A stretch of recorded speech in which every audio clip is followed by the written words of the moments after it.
കേന്ദ്ര സർക്കാരിന്റെ പ്രവർത്തന മികവ് ഉയർത്തിക്കാട്ടാൻ കഴിയാതെ ബി.ജെ.പി. അധ്യക്ഷൻ കെ. സുരേന്ദ്രന്റെ വിദ്വേഷ പ്രചാരണം.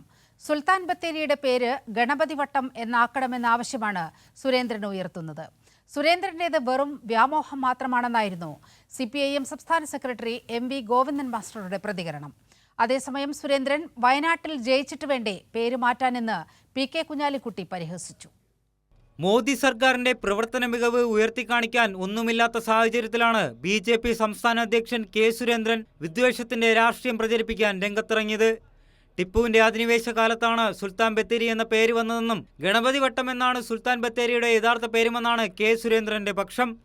അക്രമിയുടെ പേരിൽ എന്തിനാണ് ഒരു സ്ഥലം അറിയപ്പെടുന്നതെന്നും കെ. സുരേന്ദ്രൻ ചോദിച്ചു. ഗണപതി വട്ടമാണ്, പക്ഷേ നമ്മുടെ അധിനിവേശ ശക്തികൾ കോൺഗ്രസും LDF അതിനെ സുൽത്താൻ ബത്തേരി എന്ന് പറയുന്നതിനോടാണ് എന്തിനാണ് ഒരു അക്രമിയായിട്ടുള്ള ഒരാളുടെ ഇവിടെ എത്രയോ മതപരിവർത്തനം, ക്ഷേത്ര ധ്വംസനങ്ങൾ, പടയോട്ടങ്ങൾ നടത്തിയ ഒരാളുടെ പേരിൽ എത്രയും നല്ലൊരു സ്ഥലം അറിയപ്പെടുന്നതെന്നുള്ള ചോദ്യമാണ് ഞാൻ ചോദിച്ചത്. നിങ്ങൾക്ക് വല്ല വശമുണ്ടോ? ഞങ്ങളതിനെ ഗണപതി വട്ടെന്നാണ് വിളിക്കുന്നത്. അതേസമയം സുൽത്താൻ ബത്തേരിയുടെ പേര് മാറ്റണമെന്നത് സുരേന്ദ്രന്റെ ആഗ്രഹം മാത്രമെന്നും അത് വെറും വ്യാമോഹം മാത്രമാണെന്നുമായിരുന്നു CPIM സംസ്ഥാന സെക്രട്ടറി M.V. ഗോവിന്ദൻ മാസ്റ്ററുടെ പ്രതികരണം.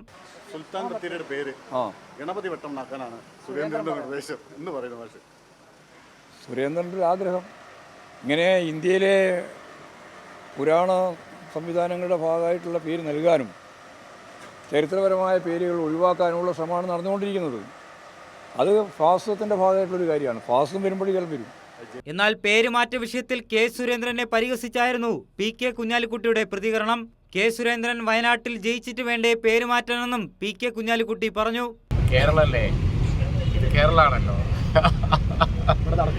അല്ല, ഇവിടെ അത് നിങ്ങൾക്ക് തന്നെ അറിയണ്ടോ, സാധ്യതയില്ല. ജയിക്കാനും സാധ്യതയില്ല, മാറ്റാനും സാധ്യതയില്ല. News desk Kairali news.